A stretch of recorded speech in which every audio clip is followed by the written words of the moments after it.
Alaaji Rawane balaa may dugg ak yow ci li nga xamante ni moom moo di port autonome bu Dakar dañuy daal di waxtaanee information bi nga xamante ni daal dinay génn nege ni tey ci une bi nga xamante ni moo di inu Serigne Saliou Gueye ku ko wax da ngay daal di wax yor-yor bi ñuy daal di xam ne ab rassemblement dafa daal di amoon ñoom lañ doon sàkku bokk na ci ñu daal di libéré kii di Farba Ngom foofee nga xamante ni moo di ca diiwaanu ko war a soogi waaye la ca gën a doy waar ci information ñu ne dañaa daal di génnee lu ëpp ab milliard daal di koy teg carte sur table jënd li nga xamante ni moom moo di une journaux yi maanaam ñu def seenug photo ca kanam def ca li nga xamante ne nii moo daal di nekk seeni titre yoo xamante ne nam leen neex lañ koy daal di bindee cuñ ca daal di noppee jox ay influenceur lii di 200 000 300 000 ña ca des 50 000 yëpp ay oto ñu bàyyeekoo fépp Dakar Mbour Thiès Fatick daal di dem utali fa nga xamante ne moo di ca diiwaanu ko war a soogi dans un pays normal boo xamante ne nit ki ñu ngi lay daal di topp ci rapport ak CENTIF tey ñu daal di gis doxalin yu ni mel est-ce que lu yell la. Bon, est-ce que lu yàlla la on est en politique nag ku ci nekk moyens yi nga yor. moom ngay yëkkati teg sur la table. waaw su ma yoree 1 milliard ah ben gis ne dama ko war a def ci action boo xamante ne dina mën a permettre kii di sama adversaire am ay jafe-jafe sur le plan politique. Ben je le fais la question mooy est-ce que ki koy def waroon na koo tal ou pas. lu question bu am solo la nag loolu. waaw maanaam kiy yëkkati 1 milliard di ko teg sur la table pour dem ci ay meeting politique. est-ce que waroon na ko fekk mu tal ko oui ou pas mais boo ko bàyyee nag ba mu tal ko wax dëgg fa yàlla ah ben da koy def parce que ku nekk nag ak na ngay tojee sa bopp janax. du dëgg donc ku ci nekk la nga am moom ngay dugg jëy marché n'est-ce pas. effectivement c'est-à-dire dans ce pays il y a des gens yoo xamante ni dañ leen a tudd ci ay rapport yoo xamante ni dañuy wax ay xaalis yu baree bari yu disparaître am ñoo xamante ni tudd ñu seen tour certes mais seen gestion lañ tudd ñu nekk di doxi seen soxla di lijjanti seen bopp ñii di dugg assemblée nationale ñii di créer ay partis yu bees ñii di créer ay mouvements et cetera tranquille comme si y avait aucun rapport boo xamante ni jógale ci corps de contrôle yi nekk fii ci réew mi yu leen tudd ci ay problème mais kooku su fekkee ni nag yow defoo li nga war a def mais moom day nekk ci li mu war a ne. dañu wax di dëgg. c'est-à-dire man su ma doon un homme politique yor effectivement li gars yi yor du ma tëdd sama kër jàpp sama njàmbur je vais mettre tout ce qui est possible sur la table pour que 2029 ñi fi nekk am ay jafe-jafe c'est de bonne guerre. kon jubluwaay bi mënees na ñaa njort ni loolu la. mais lu ñu ci jublu leen c'est-à-dire actuellement c'est de faire une démonstration de force. loolu est-ce que dina déstabiliser le régime en place. non ça n'a rien à voir c'est juste politique xam nga tey gis nga encore une fois tout est perception en termes en politique tout est perception. gis nga tey souvent ma rappelé fii ce qu'on appelle la fenêtre d'Overton en communication gis nga yenn saa yi dañuy jël benn sujet boo xamante ni kenn ñemewu cee wax ñu jékki-jékki rek xëpp ko ci penc mi bu dee benn nit dana ko gëm gis nga benn nit boobu dana mën naa di wax ba ñeneen fekk ko ci gis nga en terminale dañ ma le sujet de philo que j'ai traité ci bac dañ ne l'individu peut-il avoir raison contre la société ndax benn nit mën naa yey société bi yëpp donc bu fekkee da ngay def traitement classique thèse antithèse synthèse tu vas dire que non benn nit mënta li ñëpp wax mooy dëgg loolu bukki wax mais est-ce que bukki tamit nit la est-ce que xelam yëpp a ngeeg moom parce que y a des exemples de gens yoo xamante ni bañ ne bëxët ñett ñoom kese àndoon yaa ngi dégg mais ci mujjantal gi mbooloo moo leen wër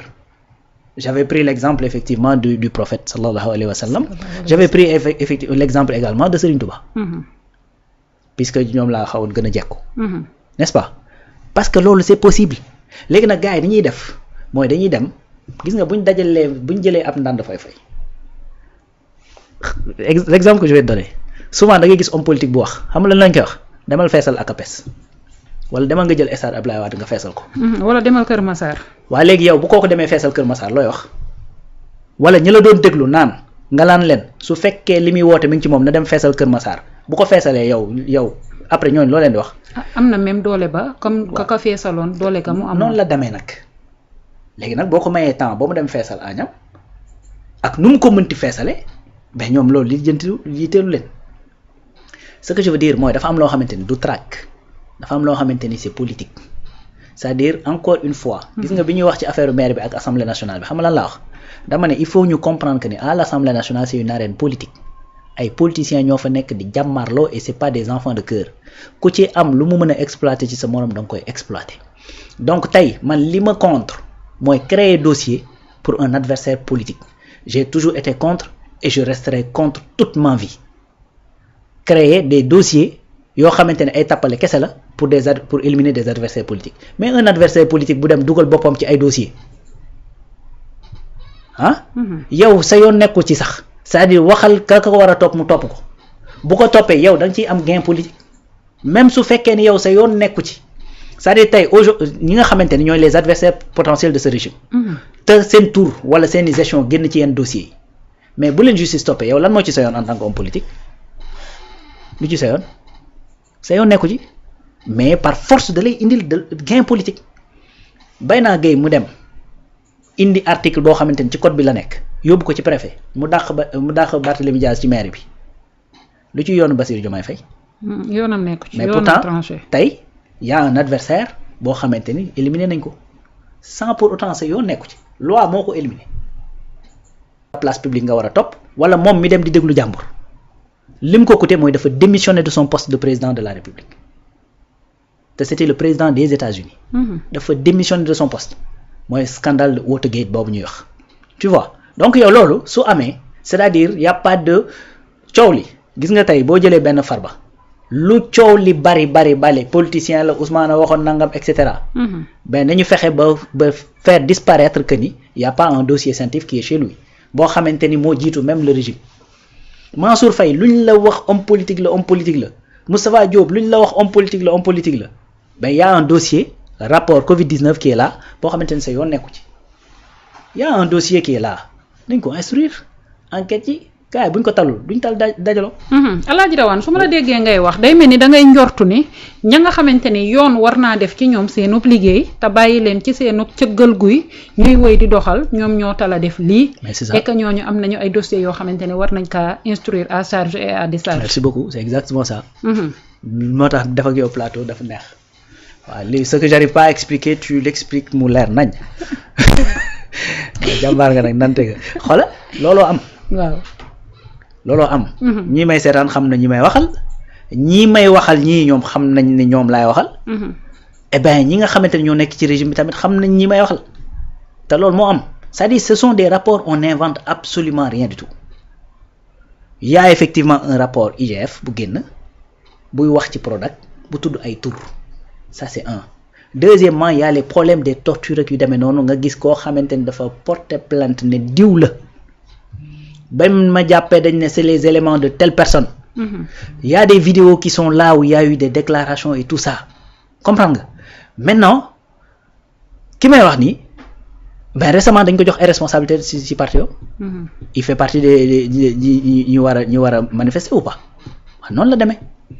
et y en a d'autres des anciens ministres des anciens DG et cetera yu demee noonu nekk fii mu leer na ñii nii seen train de vie ben tu vois des opposants yoo xamante ni ñoo ëpp xaalis le régime. Waly Diouf Bodiang waxoon na ni dans un pays boo xamante ni da nga ñëw jël nguur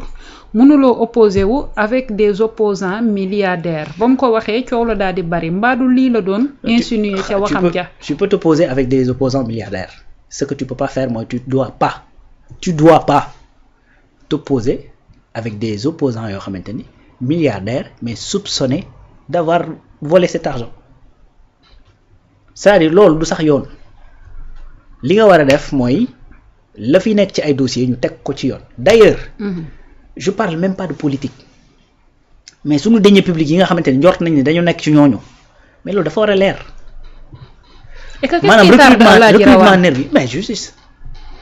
recrutement nervi yi nga xamante ni dañ ko doon wax ak yu demee noonu te askanale ko un parti politique muy APR nga xamante ni li tax ñu askanale leen ko mooy parce que y a des vidéos yu génn ñu topp ay nervi ba ci seen biir siège ay enregistrement audio la vidéo est sur internet Le Monde moo def vidéo boobu avec Amnesty International donc ñooñu actuellement ñoo nekk di doxal di dérouler léegi nag li waa ji di wax li lii ñàkk ci raam bi la jëm xaw ma nu ma koy waxee waa ji saf xorom jooju daa bëggoon wax lii raam ci ñag bi la jëm mu ne lii ñàkk ci raam bi la jëm waaye mais lii raam ci kii bi la jëm gars yi boo leen bàyyi ñu defarwaat et puis c'est de bonne guerre c'est de bonne guerre Bindalaay li tax ma ni dans un pays normal parce que suñu nee presse dafa daal di nekk 4e pouvoir et que pendant ce temps li nga xamante ne ni journal bi daal dina koy bind nee na ay une journaux dañu ko daal di jënd foofu suñ ko waxee xel dafay daal di dem ci ab presse boo xamante ni tey dafa daal di jeng jëm ci li nga xamante ne ni moom moo di côté opposition ba dem ci li nga xamante ni moom moo di information bu wér boo war a bind war kaa traité respecter les b.a.-ba du métier respecter éthique ak déontologie tey nga bàyyi ko fa def loo xamante ni tey sa cëggal guy la lan moo ci war a nekk taxawaayu état ak responsabilité jëwriñ ji yor wàllum communication et télécommunication. bon loolu mënu ci dara mënu ci absolument rien du tout malheureusement il y a benn coche boo xamante ni dañ ko raté. mooy bi ñu waxee affaire assainissement bi après problème yi bari na ba liñ ci jublu woon amu ci beneen affaire mooy code de la presse bi nga xamante ni moo ñu régir dafa am ay jafe-jafe yu ci nekk te ñu war ko joyanti ainsi de suite mais par contre li xew ci média bi mooy que ni y a des médias yoo xamante ni wax dëgg fa yàlla c'est-à-dire métier bi defatuñ ko c'est des agences de communication ak ay QG parti politique nañ ko wax te dayee fii y a des médias yoo xamante ni maanaam le parti bay saf lay xeeñ le média bi di saf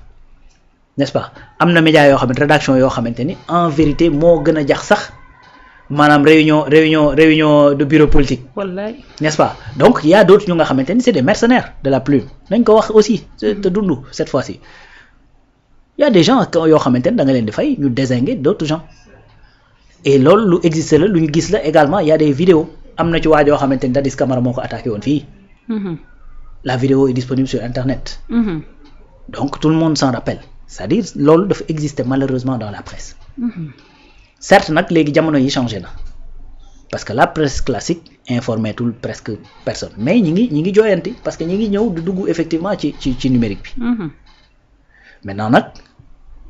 la waa ji daan wax weñ gaa nga bañee ca mbànjaxaan nga xaw ma c'est-à-dire il faut aller à la source parce que ki lay fay pour ngay wax bis bu fi nekkatul mais xëy na di nga noppi wala di nga dem xool leneen ki lay fay pour ngay wax bis bu mënatul